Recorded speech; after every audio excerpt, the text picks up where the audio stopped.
The scalpel slices deeper. Thomas Brennan is awake. The monitor lies, flashing neural inactivity, while his jaw clenches in silent agony. I lunge for the anesthetic, but Mike Higgins slams me back, a security guard blocking the truth. Sarah Johnson won't stop cutting, her earpiece crackling with orders to keep going. His pupils are blown wide. He's screaming inside, and the demonstration must not be interrupted. I shove the instrument tray into Mike's gut, buying seconds. The audience watches, unaware. The chief's voice hums through Sarah's earpiece. Proceed. Thomas's tear duct twitches. One wrong move, and he feels every cut. The clock ticks. The scalpel descends. The monitors hummed a steady, rhythmic pulse that filled the sterile air of the operating theater. David Miller leaned over the console, his eyes tracking the green waves of Thomas Brennan's neural readings. On the screen, every spike fell within the parameters of a deep, chemical slumber. Yet, as David shifted his gaze to the patient's face, the artificial stillness fractured. A single tear duct beneath the surgical tape twitched. Brennan's jaw muscles bunched into hard, white knots, straining against the paralysis of the relaxants. The man's consciousness shimmered beneath the surface like a trapped swimmer clawing at thick ice. David's skin prickled. Brennan was awake, locked inside a silent scream while the scalpel waited. The Aegis 9 system, the hospital's pride and joy, showed a calm sea of blue and green lines. But David's gut told him he was looking at a ghost. He reached into his pocket and clicked his silver stopwatch 3 times. Click, click, click. A frantic rhythm against the slow, lying beat of the heart monitor. The air in the room felt thick with the scent of ozone and antiseptic. David leaned closer, his own breath fogging the plastic shield of his mask. He wasn't looking at the digital display anymore. He was looking at the human being. He saw the way the skin around Brennan's eyes crinkled. Not from a dream, but from the raw, unadulterated agony of a man who could feel the cold air hitting his internal organs, but couldn't even draw a breath to howl. He's underdosed, David whispered, his voice cracking the silence of the theater. He's experiencing awareness. Look at the jaw tension. He's trying to scream. He reached for the dial on the anesthesia machine, his fingers inches from the plastic knob that would flood Brennan's lungs with the peace of oblivion. A heavy hand clamped around his wrist, the grip bruising and immovable. Mike Higgins stepped into the light, his security uniform smelling of stale coffee and industrial detergent. "Step away from the equipment, Doctor," Mike said. The guard's eyes remained flat, devoid of the panic vibrating through David's chest. Mike's thumb pressed into the soft flesh of David's forearm, a warning delivered with the weight of a lead pipe. "He's in agony, Mike.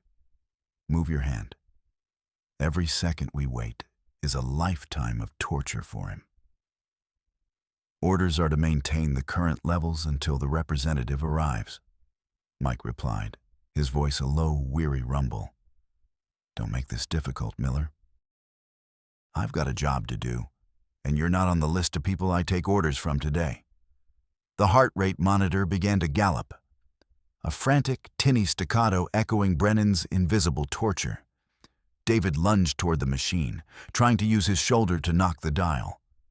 But Mike's weight slammed him against the steel cabinet. Metal groaned under the impact, and the sound of the stopwatch in David's pocket felt like a ticking bomb. David's heart hammered against his ribs.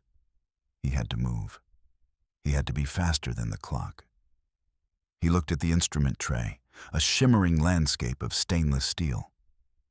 His hand darted out, grabbing the heavy metal tray. With a grunt of effort, he swung it in a wide arc. The tray collided with Mike's forearm with a sickening clack, sending a shower of scalpels and forceps clattering across the floor like metallic rain. The surprise of the blow made Mike stagger back, his heavy boots scuffing the linoleum. David didn't waste a heartbeat. He scrambled toward the head of the operating table, ignoring the sharp sting of a small cut on his palm where a stray blade had nicked him. He reached Thomas Brennan and, with trembling fingers, pried the patient's right eyelid open. "Look!" David shouted, his voice echoing off the tiled walls. "Look at his eyes." The pupil was a black void, blown wide and fixed, swallowing the iris. It was the biological signal of a brain screaming in terror, a neurological flare sent up from a sinking ship. The clinical evidence was undeniable. The Aegis 9 console behind them continued to hum its peaceful, lying tune, showing a patient in a perfect state of repose. But Brennan's eye told the truth of a soul on fire. "Sarah, stop!" David yelled, turning to the lead surgeon. "Look at the pupil dilation. We have a total failure of the sedative. He's awake, Sarah. He's feeling every bit of this." Dr. Sarah Johnson didn't flinch. Her scalpel remained poised over the incision, the blade reflecting the harsh overhead lights. She stood with her shoulders pulled back so tight they looked ready to snap. She didn't look at David. She didn't look at the patient's blown pupil. Her gaze was fixed on the far wall, where a small red light indicated the live stream to the donors was active. "Dr. Miller, return to your station," she said, her voice clipped and mechanical. David stepped toward her, his hands outstretched. "Sarah, what are you doing? You can see the clinical signs. You're a doctor, for God's sake. Look at him." It was then that David noticed the small, flesh-colored wire trailing from her ear, disappearing into the collar of her surgical gown. Sarah's hand moved slightly, adjusting a tiny microphone pinned beneath her mask. Her eyes flickered with a momentary, haunted desperation before turning back to stone. "I have my instructions, David," she whispered, so low the room's microphones wouldn't catch it. "The chief is on the line.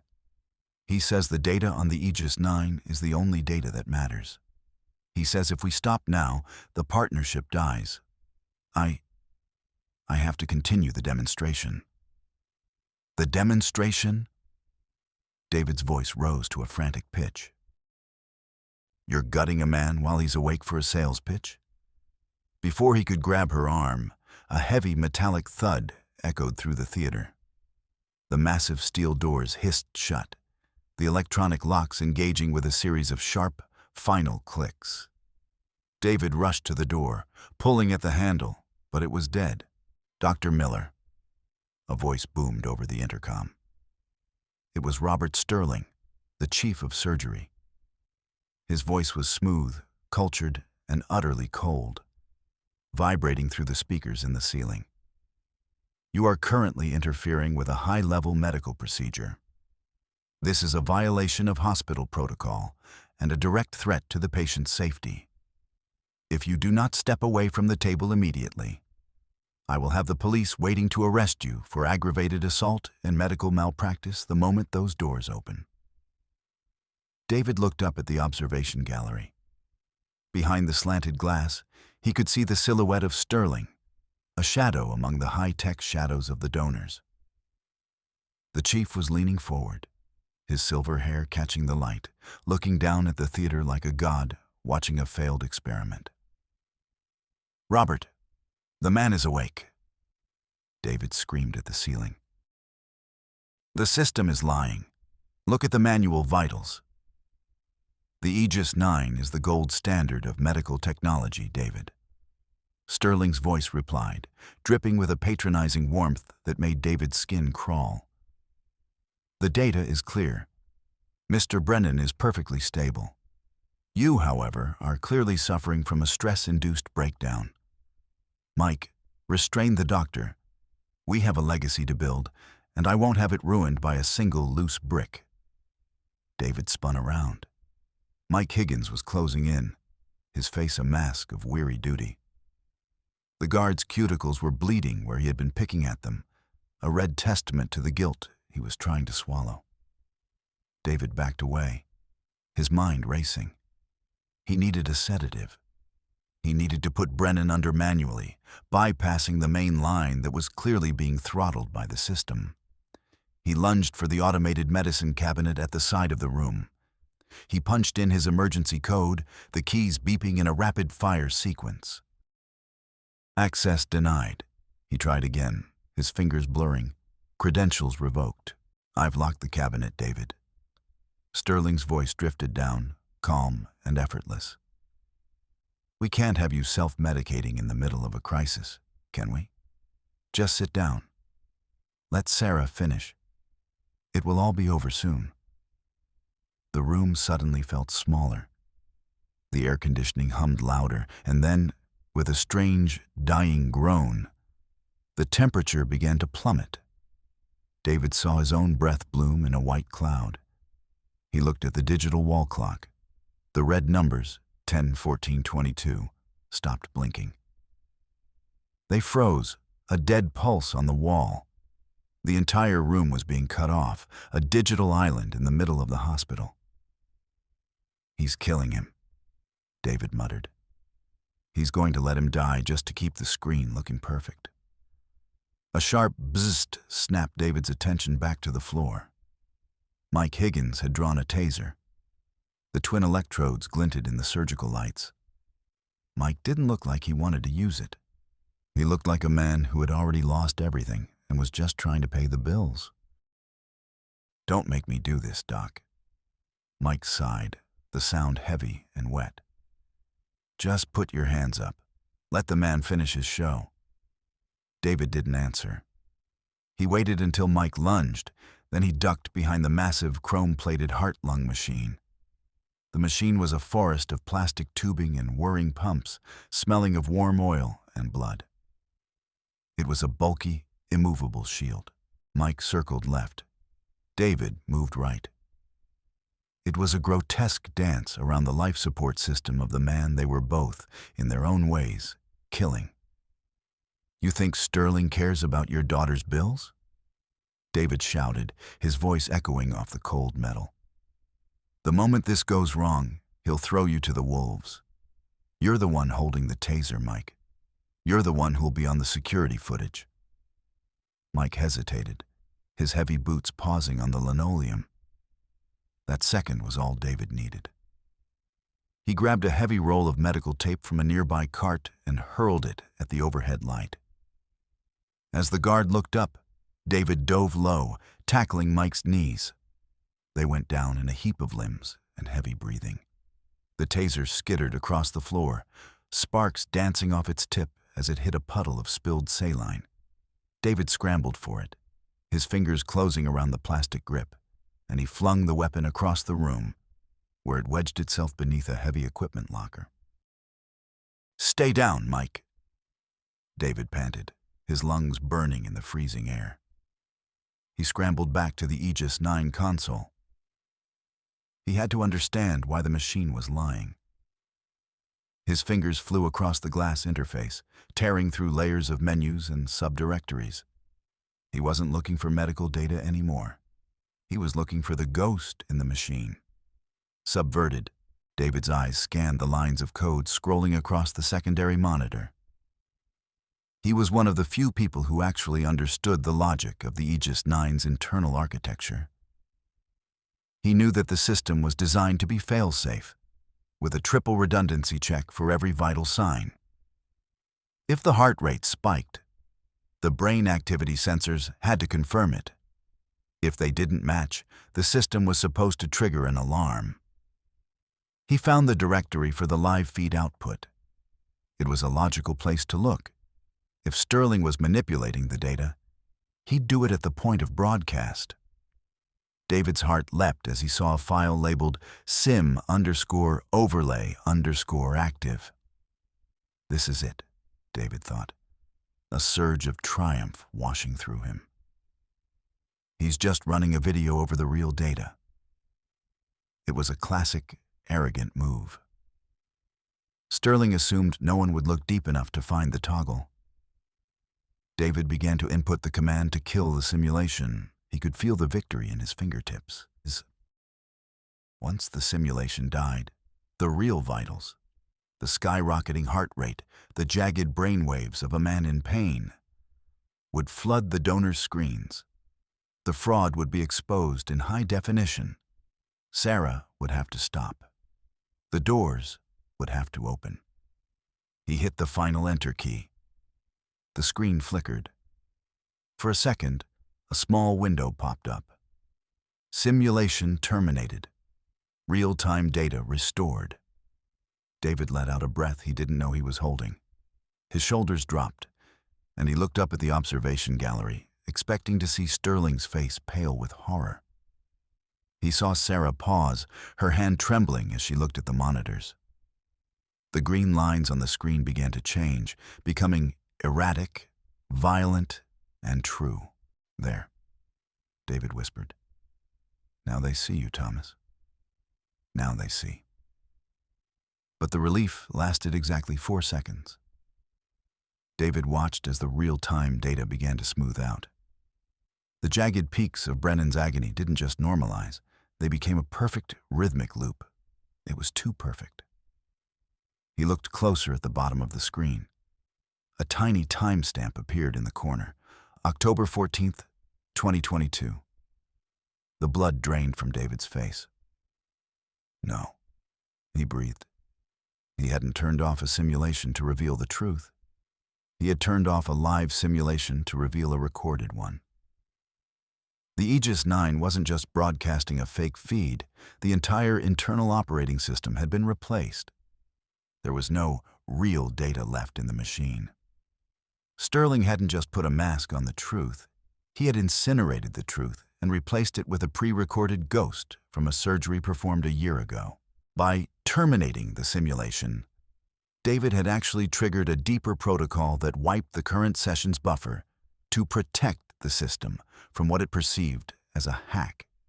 Every scrap of Brennan's actual physiological data from the last hour, the evidence David needed to prove the awareness, was being overwritten by a recording of a dead man's perfect heartbeats. David lunged for the keyboard, his mind screaming. He tried to abort to find a backup, but the screen flashed a mocking, sterile white. Clean sweep complete. System optimized. He hadn't exposed the fraud. He had just deleted the only digital evidence that it was ever happening. He looked at Thomas Brennan, whose jaw was still locked in that invisible vice of pain, and realized he was now the only witness left in a room full of lies. "You're a clever boy, David." Sterling's voice purred over the intercom, sounding more amused than threatened. "But you really should stop touching things you don't understand. You've just saved me the trouble of deleting the logs myself. Thank you for the assistance." David stared at his hands. They were shaking, not from the cold, but from the realization of how thoroughly he had been outplayed. He had tried to be the smartest man in the room, and in doing so, he had become Sterling's most effective accomplice. The silence that followed was broken only by the rhythmic hiss-click of the ventilator. David felt a cold, hollow weight settle in his stomach. He looked over at the secondary analog monitor, an old, clunky piece of equipment that Sterling had probably forgotten to disable because it wasn't connected to the network. On that small, flickering screen, Thomas Brennan's heart rate was climbing past 140 beats per minute. The man's body was beginning to shut down from the sheer, unmitigated stress of the pain. The analog needle was twitching, a physical manifestation of a heart about to burst. "He's going into shock," David said, his voice a ghost of itself. He didn't look at the Aegis 9 anymore. He didn't look at the gallery. He looked at the maintenance panel at the base of the console. There was a manual override port there, a physical bypass that would allow him to take control of the anesthesia pump directly, using the old-school dial. He dropped to his knees, his fingers clawing at the plastic cover of the panel. The plastic bit into his nails, drawing blood. but he didn't feel it. He ripped the panel away, exposing a nest of wires that smelled of scorched dust and old copper. "I won't let you do this," David hissed. The heavy steel doors at the back of the theater suddenly hissed open. David looked up, expecting security, but it was Robert Sterling himself who stepped into the room. The chief wasn't wearing scrubs. He was wearing a $1,000 suit, his silver hair perfectly coiffed. In his hand, he gripped a heavy glass trophy, a jagged crystalline spire he had been awarded for medical innovation. "That's enough, David," Sterling said. His voice was no longer smooth. It was sharpened to a killing edge. Sterling didn't hesitate. He swung the trophy with a grunt of exertion. David tried to roll away, but the heavy glass caught him across the temple. The world exploded into a kaleidoscope of white light and sharp pain. David's glasses flew from his face, shattering against the floor. He hit the tiles hard, the cold stone knocking the wind from his lungs.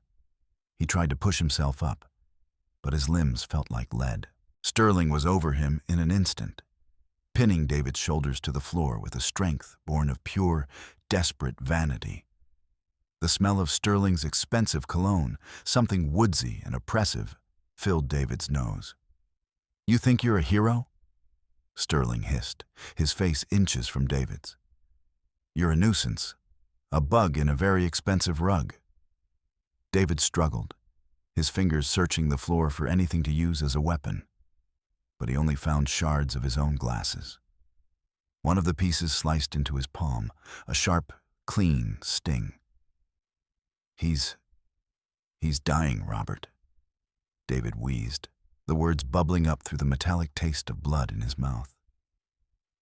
"He was always going to die, David," Sterling whispered, his eyes wide and glassy. "Thomas Brennan has a history of heart issues. If he passes away during a perfectly monitored surgery, it's a tragedy, a statistical anomaly. But if you interfere and he dies, that's murder. And I've made sure he's had a double dose of the paralyzing agent. Even if you turn that dial, his heart is already too far gone. The shock has already set in. He's a dead man walking, David. I'm just making sure he stays quiet while he does it." Sterling leaned more weight onto David's chest, making it impossible to breathe. "The doors are locked. The cameras are mine. The data is gone. You've lost, David. You've lost everything." Sterling stood up, adjusting his tie with a trembling hand. He looked down at David with a mixture of contempt and pity. Then, without another word, he turned and walked toward the exit, the heavy doors clicking shut behind him, leaving David alone in the freezing, blue-lit dark with a dying man and a lying machine. David lay there for a moment, the rhythmic thump-thump of his own pulse loud in his ears. Click, click, click. He could hear the stopwatch in his pocket. It was still running. Time was the only thing that didn't lie. He looked up at the ventilator. Hiss, click, hiss, click. The sound was a metronome.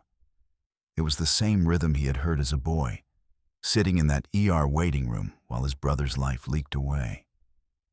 The sound of a clock that no one was watching. "I won't let it happen again," David thought. He reached into his pocket. His fingers didn't find the stopwatch this time. They found his favorite ballpoint pen, a heavy, steel-barreled Parker he'd used for a decade. He dragged himself toward Thomas Brennan's side. He didn't need the Aegis 9. He didn't need the anesthesia machine. He needed to stop the pain at the source. Subverted. David knew the anatomy of the spinal column like he knew the lines on his own palm. He knew that the nerves carrying the signals of pain from the abdomen were bundled together at the T10 vertebra. If he could deliver a physical shock to that bundle, he could create a temporary nerve block, a primitive, brutal version of an epidural. He unscrewed the cap of the pen. The steel tip was sharp, and the barrel was filled with a pressurized ink cartridge. It was a makeshift needle, a tool of desperate necessity. "I'm sorry, Thomas," David whispered, his voice thick with tears. "This is going to hurt, but then it's going to stop." He found the landmark on Brennan's back, feeling the bone through the thin surgical gown. He positioned the pen. This was the masterstroke. The thing they didn't teach in medical school, but that every field medic in a war zone knew. A direct, manual interruption of the nervous system. He drove the pen home. He felt the resistance of the ligament, then the sudden pop as it entered the space. He pressed the end of the pen, using the pressure of the ink to create a localized swelling that would compress the nerves. On the analog monitor, the heart rate began to drop. 140, 130, 120. "It's working," David thought, a sob of relief breaking from his throat. The pain is fading. He's stabilizing. Brennan's jaw relaxed, the knots of muscle in his face smoothed out. For the first time in an hour, the man looked like he was actually asleep. David slumped against the side of the table, his hand still gripping the pen. He had done it. He had beaten Sterling's chemistry with a 50-cent piece of stationery. The heavy doors of the theater suddenly groaned and swung wide. A flood of light and noise poured in. It was the donors, led by a group of men in suits David didn't recognize, the hospital's board of directors. "What is the meaning of this?" one of the men shouted, his voice echoing. David looked up, a bloody smile on his face. "Look at the patient," he croaked, "and then look at that machine." He expected them to see the hero. He expected them to see the man who had saved a life with a pen. But as the board members crowded around the table, they didn't look at the analog monitor. They looked at the pen sticking out of Thomas Brennan's back. They looked at the blood on David's hands. They looked at the shattered glass of the trophy and the bruised, wild-eyed man on the floor. He's stabbing the patient," a woman screamed. "Security," David tried to explain, but his voice was a rasp. He pointed to the Aegis 9, but the screen was still showing that perfect, beautiful recording. To the people in the room, it looked like a brilliant, successful surgery had been interrupted by a madman with a pen. Sterling appeared in the doorway, his face a mask of perfect, horrified concern. "David, my God, what have you done?" David realized, with a soul-crushing finality, that he hadn't saved Thomas Brennan in their eyes. He had just provided Sterling with the perfect physical evidence of his breakdown. The pen wasn't a lifesaver. It was the murder weapon Sterling needed to bury David forever. The guards tackled him, their weight grinding his face into the cold tiles. As they dragged him away, David saw Sarah Johnson standing in the corner. She was holding her tablet, her face pale. She looked at David, and for a fleeting second, she reached up and tapped her earpiece. The struggle ended in a blur of flashing lights and the cold snap of handcuffs. David didn't fight them. He was empty. He had given everything, and the monster had still won. But as he was being led down the hallway, he heard a sound. It was Sarah's voice, sharp and clear, echoing from the theater. "Wait," she shouted. "Look at the recording logs. Look at the audio files from the earpieces." David paused, his heart skipping a beat. Sarah stepped into the center of the room, her angular face set in a line of cold fury. She wasn't holding a surgical report. She was holding a digital recorder, the one that had been hidden in her gown the entire time. "I wasn't just taking orders, Robert," she said, her voice carrying across the lobby. "I was documenting every word you said, every order to keep cutting, every admission that the data was fake." She hit play. Sterling's voice filled the room, not the smooth, cultured voice of the chief, but the jagged, desperate voice of the man who had stood over David on the floor. The data is gone. You've lost David. I'm just making sure he stays quiet while he dies. The silence that followed was heavier than any machine. Sterling's face didn't just go pale, it seemed to collapse, the mask of the god shattering to reveal the prisoner beneath. The board members turned to Sterling. The donors backed away as if he were covered in a plague. The police, who had been called to arrest David, moved instead toward the man in the $1,000 suit. David watched as the handcuffs were clicked onto Sterling's wrists. The chief didn't fight. He just stared at his lucky silk socks, his mouth working but no sound coming out. The curse of his father had finally caught up to him. Months later, the air in the Vermont park was crisp and smelled of pine and coming snow. David sat on a wooden bench, his hands resting on his knees. They didn't shake anymore. The Miller heartbeat was gone. He had left the silver stopwatch in a drawer at the hospital and never looked back. He had lost his license, of course.